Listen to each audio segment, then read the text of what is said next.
Linear ആംപ്ലിഫയറിൻ്റെ ട്രാൻസിസ്റ്ററുകൾ short സർക്യൂട്ടായി പോവുക എന്നത് വളരെ അപൂർവമാണ്.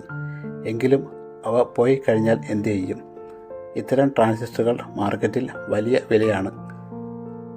MRF427 എന്നുള്ള ഈ ട്രാൻസിസ്റ്ററിന് പകരമായിട്ട് MRF460 എന്നുള്ള ട്രാൻസിസ്റ്റർ വെച്ച് ഈ സർക്യൂട്ട് ശരിയാക്കുന്നതിൻ്റെ വീഡിയോ ആണിത്.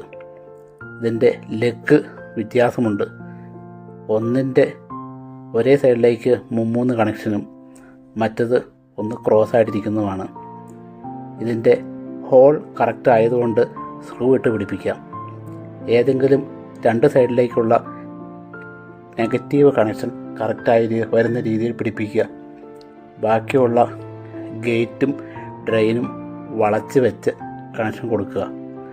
നല്ലതായിട്ട് വർക്ക് ചെയ്യുന്നുണ്ട്. നല്ല പവർ ഔട്ട്പുട്ടും കിട്ടുന്നുണ്ട്.